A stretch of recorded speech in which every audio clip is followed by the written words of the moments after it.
இந்த சீக்ரெட் பொடி தெரிஞ்சிச்சுன்னா விடவே மாட்டேங்க. அடிக்கடி செஞ்சு சாப்பிடுவேங்க. தோசைக்கு இட்லிக்கு அட்டகாசமாக இருக்கும். இது எப்படி செய்கிறதுன்னு பார்க்கலாம். வீடியோ முழுவதும் ஸ்கிப் பண்ணாமல் பாருங்கள். வீடியோ பிடிச்சிருந்தா லைக் பண்ணுங்கள், ஷேர் பண்ணுங்கள், கமெண்ட் பண்ணுங்கள். ஒரு கத்திரிக்காய் எடுத்துக்கங்க. அதை கத்தி வச்சு 4 கீத்தா கீறி விட்டு பூண்டை உரித்து உள்ளே வச்சுக்கிடணுங்க. 4-5 பல் பூண்டு வச்சுருக்கேன். இப்போ எண்ணெய் தடவிட்டு நம்ம ஒரு கிரில்லில் வச்சு இந்த மாதிரி சுட்டு எடுத்துக்கணுங்க. தக்காளி, வெங்காயம், வரமிளகா, கத்திரிக்காய் எல்லாத்தையும் நல்லா சுட்டு கையை கொண்டு நல்லா மசிச்சுட்டு அப்புறம் ஒரு விஸ்கு வச்சு நல்லா மசித்து எடுத்துக்கணுங்க. மசித்து எடுத்து நம்ம கடைசல் மாதிரி பண்ணணும். ரொம்ப டேஸ்ட்டாக இருக்கும். இட்லி தோசைக்கு ட்ரை பண்ணி பாருங்கள். கீரை மற்ற போட்டும் கடைஞ்சி எடுக்கலாம், மிக்சியில் போட்டும் அரைக்கலாம். கொஞ்சம் குறப்பாக அரைச்சி எடுத்துக்கணும். ரொம்ப மையாக அரைக்கக்கூடாது.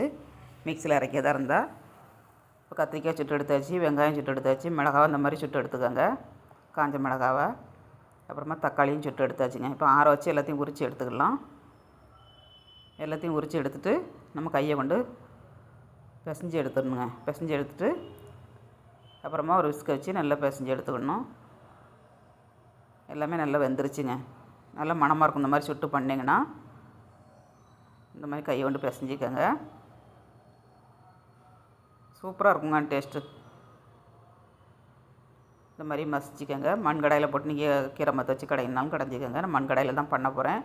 2 ஸ்பூன் எண்ணெய் ஆட் பண்ணியிருக்கேன். 1/2 ஸ்பூன் கடுகு, 1/2 ஸ்பூன் கடலைப்பருப்பு, 1/2 ஸ்பூன் உளுந்தம்பருப்பு, 1 ஸ்பூன் வரமிளகாத்தூள், அப்புறமா 1 ஸ்பூன் வரமல்லித்தூள், 1/2 ஸ்பூன் மஞ்சள் தூள், 1/2 ஸ்பூன் ஜீரகத்தூளுங்க. எல்லாம் போட்டு நம்ம ஃப்ரை பண்ணிவிட்டு கத்திரிக்காய் ஆட் பண்ணி விடணுங்க. பெருங்காயத்தூளும் உப்பும் ஆட் பண்ணியாச்சு. தேவையான பொருள் எல்லாமே போட்டாச்சு. கொஞ்சமாக தண்ணி விட்டு நல்லா மிக்ஸ் பண்ணி கட்டியாக வச்சுக்கணுங்க. ரொம்ப தண்ணி வைக்கக்கூடாது. சீக்ரெட் பொடியும் ஆட் பண்ணியாச்சு. இது வந்து வேறு எதுவும் இல்லைங்க, சாம்பார் பொடிங்க. போட்டிங்கன்னா அட்டகாசமாக இருக்கும். ட்ரை பண்ணி பாருங்கள். வீடியோ முழுவதும் ஸ்கிப் பண்ணாமல் பாருங்கள். இட்லியோட வச்சு சேவ் பண்ணி சாப்பிட்டு பார்க்கலாங்க.